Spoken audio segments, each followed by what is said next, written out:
어떻게 똑똑한 정부를 만들 것인가? 미국 트럼프 2기 행정부가 출범하면서 야심차게 내놓은 정부개혁 프로젝트가 있다. 바로 정부효율부다. 이 부서는 행정부의 비효율을 제거하고 정부 지출을 대폭 줄이겠다는 목표를 내걸었다.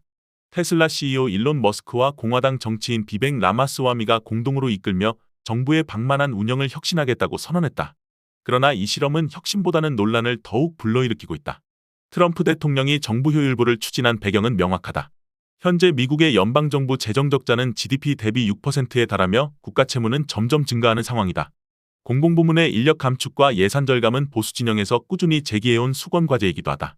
특히 트럼프 행정부는 정부가 기업처럼 운영되어야 한다는 신념을 강조하며 머스크와 같은 혁신 기업가들에게 개혁을 맡기는 파격적인 방식을 택했다. 목표는 명확했다. 공무원 10만 명 감축, 428개 연방기구를 99개로 축소, 2조 달러 규모의 예산 절감이다. 그러나 그 과정은 순탄치 않았다. 정부효율부는 공무원 감축을 위해 부처 통폐합과 원격근무 축소, AI 행정 자동화 등을 도입했다. 특히 교육부, 환경보호청 등 5개 부처의 폐지와 국무부 산하 국제개발처 해체 수준의 구조조정이 진행되면서 논란이 가중되었다. 연방 공무원들은 강제해고 통보를 받았고 조직 내에서 해체 분위기가 감돌았다. 결국 정부효율부 내부에서도 엔지니어, 데이터 과학자 등 전문 인력 21명이 집단 사직하는 사태까지 발생했다. 더 큰 문제는 월권 논란이었다. 정부효율부는 공식적인 연방 부처가 아닌 대통령 직속위원회 형태였다. 의회의 정식 승인을 받지 못한 상태에서 연방정부의 주요 조직 개편을 단행하면서 사실상 촉법적 행위라는 비판이 제기되었다. 공무원 노조는 즉각 반발했고 여러 주에서 소송이 잇따랐다. 또한 트럼프 행정부가 발표한 성과 역시 논란거리였다. 정부효율부는 출범 후 550억 달러를 절감했다고 홍보했지만 워싱턴 포스트 등 주요 언론은 이 수치가 과장되었음을 지적했다. 예산 삭감 항목 중 상당수가 이미 지급된 계약이거나 단순 행정 실수로 인해 부풀려졌다는 것이다. 한 계약건에서는 800만 달러를 80억 달러로 잘못 계산하는 황당한 실수도 발견되었다. 그럼에도 불구하고 트럼프와 머스크는 정부효율부의 성과를 자화자찬하며 절감된 예산을 국민들에게 돌려주는 정부효율부 배당금 지급 계획까지 발표했다. 국민들에게 절감 예산의 20%를 환급하겠다는 구상이었지만 이 역시 의회의 승인 없이 추진될 수 없는 사안이었다. 일부 공화당 의원들은 이 예산을 국가 부채 상환에 사용해야 한다고 주장하며 내부 갈등을 빚고 있다. 이러한 논란 속에서도 정부효율부가 던진 화두는 결코 가볍지 않다. 공공부문 혁신과 행정의 효율화는 시대적 요구이기 때문이다. 그러나 공공행정은 단순한 기업 경영 방식으로 해결될 문제가 아니다. 기업이 비용 절감을 위해 직원 해고를 단행할 수 있듯이 정부도 공무원을 대거 해고할 수 있을까? AI와 자동화를 도입해 공공서비스를 축소하면 그 피해는 고스란히 국민들에게 돌아가지 않을까? 역사적으로 공무원 감축은 정부 개혁의 핵심이제 중 하나였다. 레이건 정부가 5%, 클린턴 정부가 4.2%의 공무원을 감축한 사례가 있다.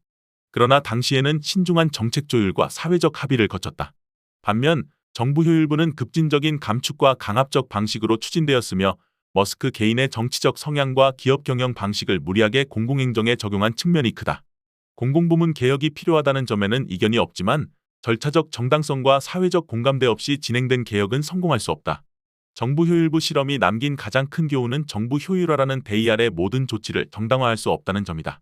행정 서비스는 단순한 비용 절감 대상이 아니라 국민의 삶과 직결된 공공재다. 공무원의 숫자만 줄이는 것이 능사가 아니라 정부 조직이 시대 변화에 맞게 유연하게 운영될 수 있도록 하는 것이 진정한 개혁이다. 트럼프 행정부의 정부효율부는 혁신적인 발상이었지만 너무 급진적인 방식으로 추진된 탓에 실패한 실험으로 기록될 가능성이 크다. 앞으로의 과제는 단순한 작은 정부가 아니라 똑똑한 정부를 만드는 것이다. 정부의 역할을 줄이되 반드시 필요한 서비스는 유지하고 행정의 투명성과 효율성을 높이는 방향으로 나아가야 한다. 민간의 혁신을 참고할 수는 있지만 공공부문을 완전히 시장 논리에 맡기는 것은 위험하다. 효율성이라는 미명 아래 공공성까지 희생되는 일이 없도록 균형 잡힌 개혁이 필요한 시점이다. 한국 역시 공공부문 개혁이 중요한 과제다. 그러나 미국식 급진적 감축 모델을 그대로 적용하는 것은 위험하다. 한국은 정부 규모가 상대적으로 작지만 공기업과 준정부기관을 포함한 그림자 정부 인력이 증가하고 있는 현실을 감안해야 한다.